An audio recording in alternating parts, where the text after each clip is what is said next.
Hello everyone, Sientir here with another Rambler for you, and this week I wanted to do kind of a follow-up to an article I'd written in 2015. I'm not going to read it here, I'm going to link to it below and trust in your ability to read it. But the article is titled, Out of the Darkness and Into the Light, My Sexual Journey and Struggles with Pornography. And I wanted to do an update to this one. It's been a few years, and I want to share what processing has gone on in my mind since then. The article itself, like I said, I trust in your ability to read it, but I would actually, these days, probably retitle it. Because it's not struggles with pornography, it's struggles with lust.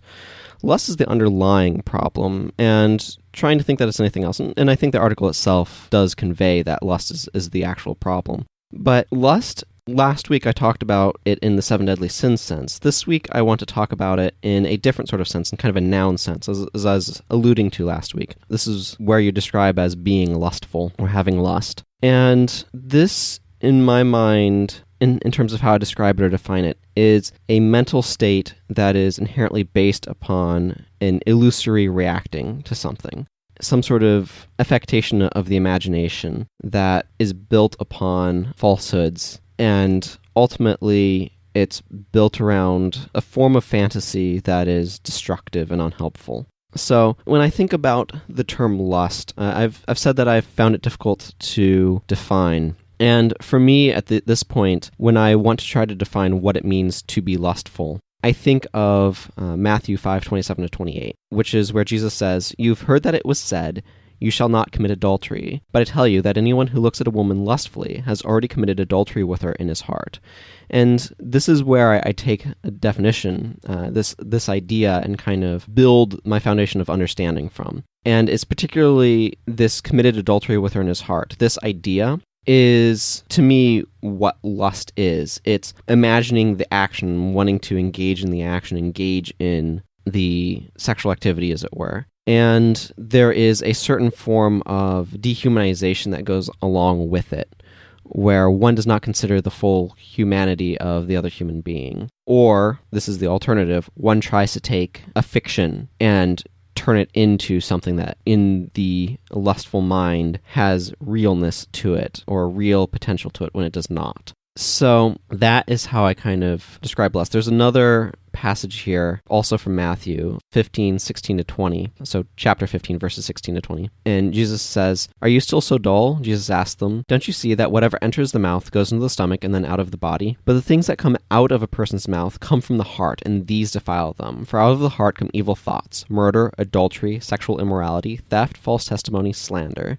These are what defile a person, but eating with unwashed hands does not defile them." So this is where Jesus is specifically talking about ceremonially washing their hands before eating, which the Pharisees were yelling at Jesus about. He got a lot of flack from the religious leaders of his day. So they were yelling at him about this, and he was saying, here's kind of the counterpoint. And what he's saying is that defilement does not come from without. It's not the pornography that makes someone lustful. It is the lust in their heart already. Like, that is where the sin comes from. It comes from within. And as I've kind of explored this and understood this, I've seen this more and more, that it's not the external thing that has an influence on us. It's the internal's response to that external thing that is the problem, and that is where we need to address it. So this is kind of the path that I've been on, and I've tried to understand things, because one of the struggles that I've had is sort of the cultural tradition that I've grown up with, I think, has been very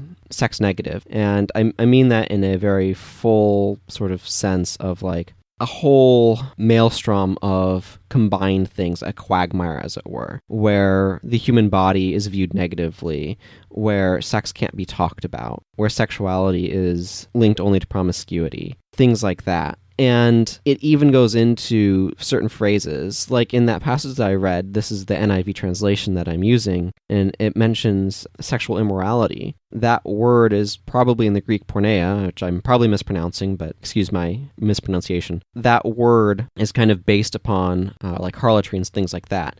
The problem that I have with the phrase sexual immorality that shows up in a lot of the more modern English translations of the Bible is that it is a non-descriptive term. It's the sort of thing that is whatever you want it to be. It means whatever you want it to mean.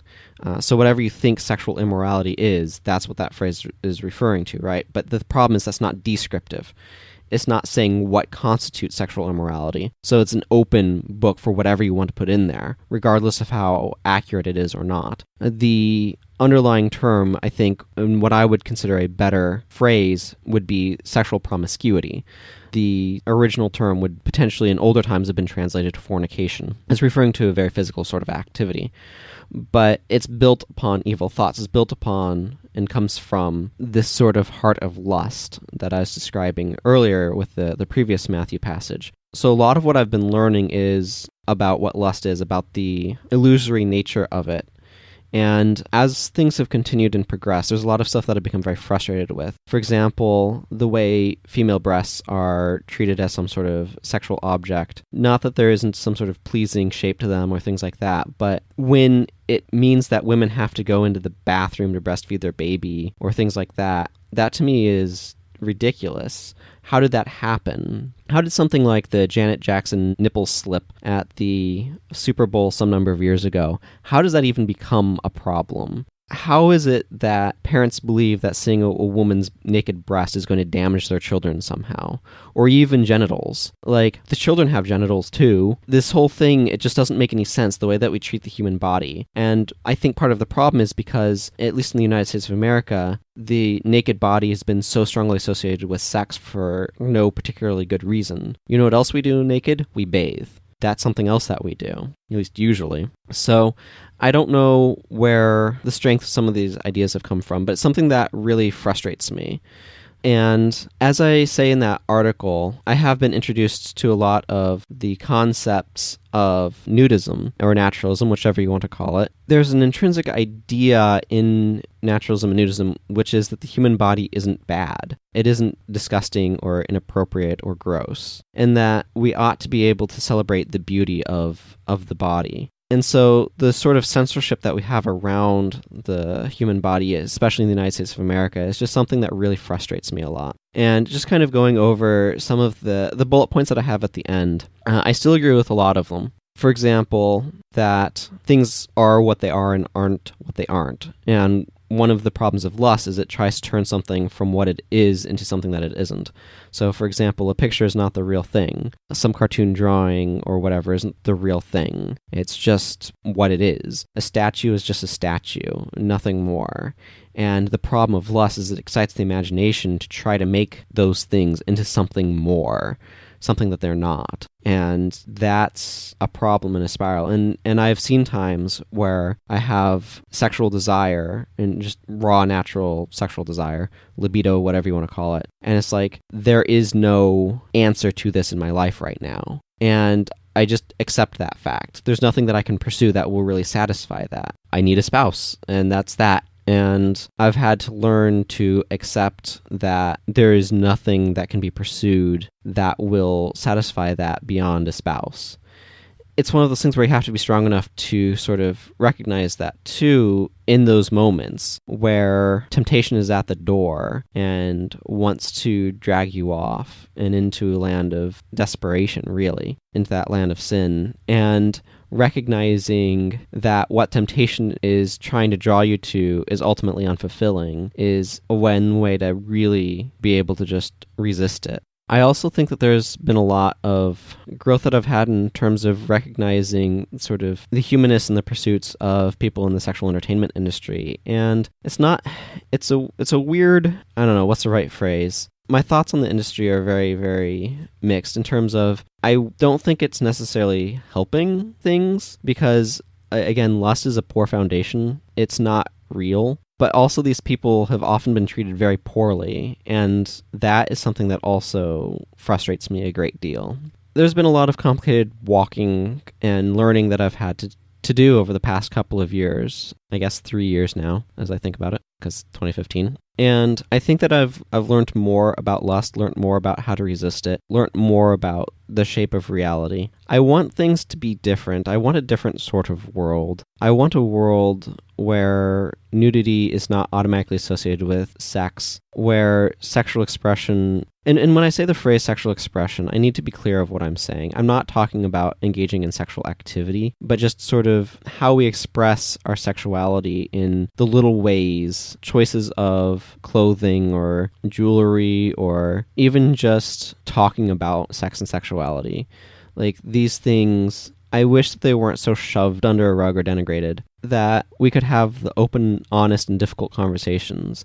And really what I'm asking for is vulnerability. And at the end of the day, this article that I'd written 3 years ago was about trying to be vulnerable. And that's something that I want to keep doing, but it's difficult because being vulnerable is scary and it feels dangerous. Especially if you're going counter a narrative, then it becomes very scary. And I feel like a lot of my thoughts are counter the church's narrative. Not necessarily God's, but the church's. How accurate that may be for individual Christians, other Christians, I don't know. But I want to affirm the beauty of God's craftsmanship.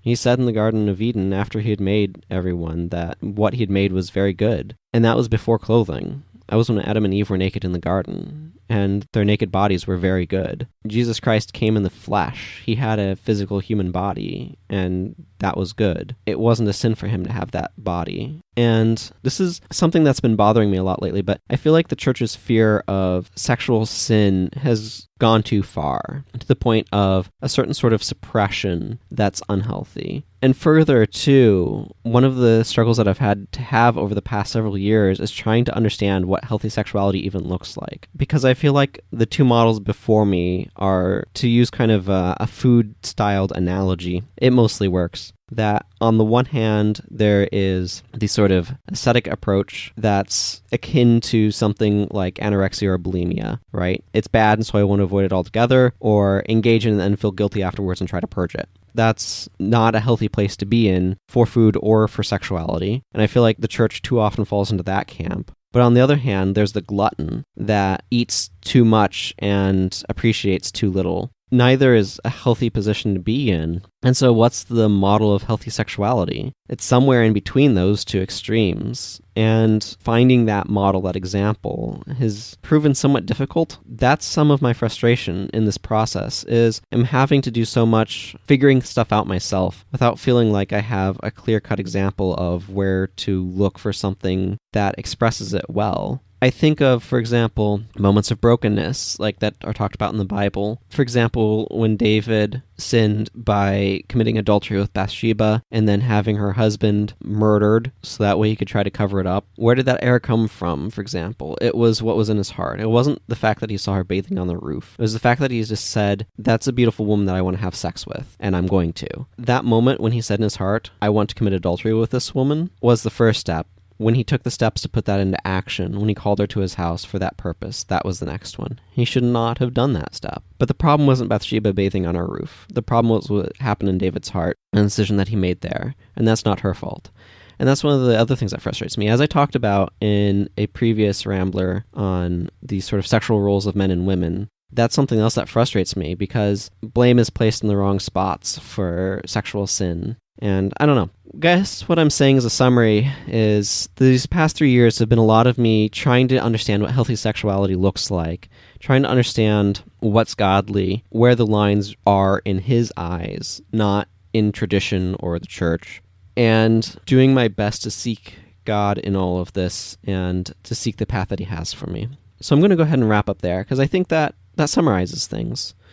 So thank you for listening to this vulnerable, personal rambler, and hopefully this can be some sort of precedent for what I want on this channel, of vulnerability and being willing to discuss hard issues together, things that are hard to discuss because society has made them hard to discuss, not because they ought to be, and yet they are, and we have to deal with the reality we've been dealt. So until next time, you can contact me directly at sientir@gmail.com. You can like me on Facebook at facebook.com/sientirsramblers.